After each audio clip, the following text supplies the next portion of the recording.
શું તમને suddenly weight gain થઈ રહ્યું છે, હેરફોલ થાય છે, કોન્સ્ટન્ટ થાક અનુભવો છો? તો આપણને લાગે કે આ સ્ટ્રેસ અથવા તો બિઝી લાઈફસ્ટાઈલનું પરિણામ છે. પરંતુ ઘણી વખતે આનું કારણ હાઇપોથાઇરોઇડિઝમ પણ હોઈ શકે છે. તો ચાલો આજે આપણે ખૂબ જ સરળ ભાષામાં જાણીએ કે આ હાઇપોથાઇરોઇડિઝમ શું છે, આયુર્વેદ અનુસાર એને થવાનું કારણ શું છે અને નેચરલી એને કેવી રીતે બેલેન્સમાં રાખી શકાય. નમસ્તે, હું ડોક્ટર દ્રષ્ટિ આપ સર્વનું આજના વિડીયોમાં સ્વાગત કરું છું.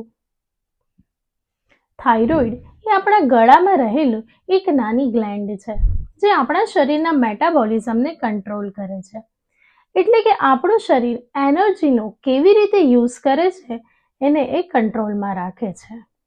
જ્યારે આ થાઇરોઇડ હોર્મોનનું સિક્રેશન ઓછું થાય છે ત્યારે મેટાબોલિઝમ ઓછું થઈ જાય છે અને એ કન્ડિશનને કહેવામાં આવે છે હાઇપોથાઇરોઇડિઝમ.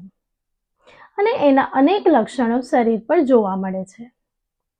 આયુર્વેદ અનુસાર આ હાઇપોથાઇરોઇડિઝમ થવાનું કારણ વીક ડાઇજેશન અને કફનું ઇમ્બેલેન્સ છે.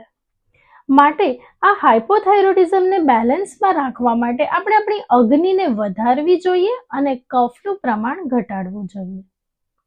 જ્યારે ઇમ્પ્રોપર ડાયટ, લાઇફસ્ટાઇલ કે બીજા કોઈ પણ કારણ અનુસાર આપણા લીધેલા ખોરાકનું યોગ્ય પાચન નથી થતું ત્યારે અપાચિત કે અર્ધપાચિત ખોરાક શરીરમાં આમ સ્વરૂપે પરિણમે છે અને આ ટોક્સિન્સ એક્યુમ્યુલેટ થવાને કારણે એ શરીરના હોર્મોન્સને ઇમ્બેલેન્સમાં કરે છે અને જેના કારણે હાઇપોથાઇરોઇડિઝમ થાય છે.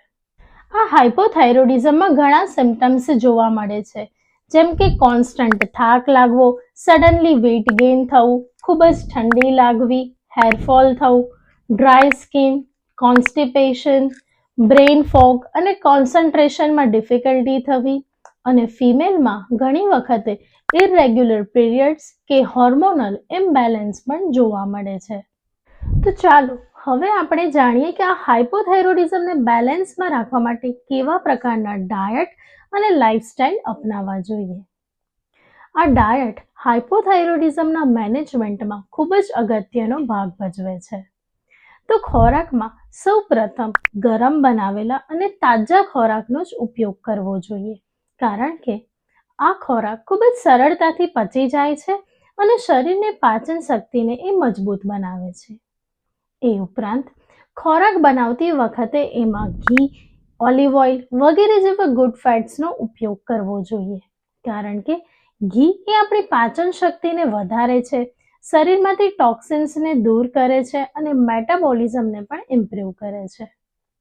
ત્યારબાદ ખોરાક બનાવતી વખતે એમાં આદુ, હળદર, જીરું, મરી વગેરે જેવા સ્પાઇસીસનો ઉપયોગ કરવો જોઈએ, કારણ કે આ સ્પાઇસીસ મેટાબોલિઝમને ઇમ્પ્રૂવ કરે છે, સાથે સાથે એ એબ્ઝોર્પ્શન પણ વધારે છે અને સ્પાઇસીસ શરીરમાંથી ટોક્સિન્સને દૂર કરવામાં અને કફને બેલેન્સ કરવામાં ખૂબ જ અગત્યનો ભાગ ભજવે છે. આ ઉપરાંત ડાયટમાં કેટલીક વસ્તુને અવોઇડ કરવી જોઈએ, જેમ કે cold food and cold drinks, કારણ કે આ પ્રકારનો ખોરાક પચવામાં ભારે છે જે શરીરમાં આમ અને કફને વધારે છે. એની સાથે સાથે વધારે પડતી સ્વીટ્સ કે ચિકાશવાળો પદાર્થ પણ અવોઇડ કરવો જોઈએ, કારણ કે એ શરીરમાં થાઇરોઇડ હોર્મોનનું પ્રમાણ ઘટાડે છે, મેટાબોલિઝમને વીક કરે છે અને કફને વધારે છે. એની સાથે સાથે પ્રોસેસ ફૂડ અને ઓઇલી ફૂડને અવોઇડ કરવા જોઈએ, કારણ કે આ ખોરાક પચવામાં અત્યંત ભારે છે અને ભારે હોવાને કારણે લાંબા સમયે પચે છે, શરીરમાં ટોક્સિન્સ જમા કરે છે અને આપણું મેટાબોલિઝમ વીક થઈ જાય છે.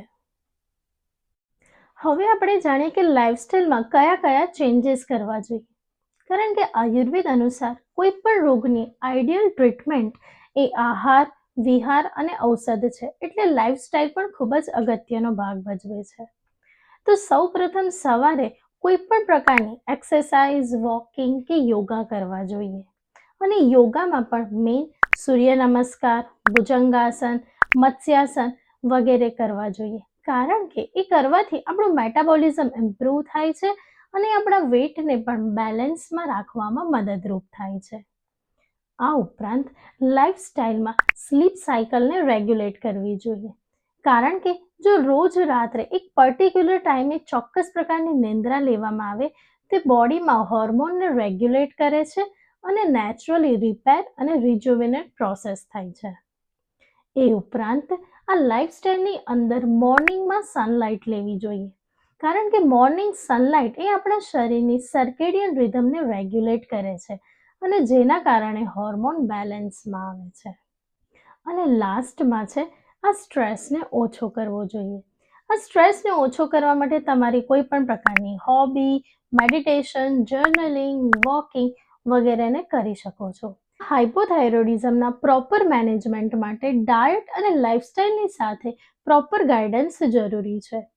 જો તમે ડિટેલમાં આયુર્વેદિક કન્સલ્ટેશન લેવા માંગતા હોય તો તમે આજે જ કોન્ટેક્ટ કરી શકો છો.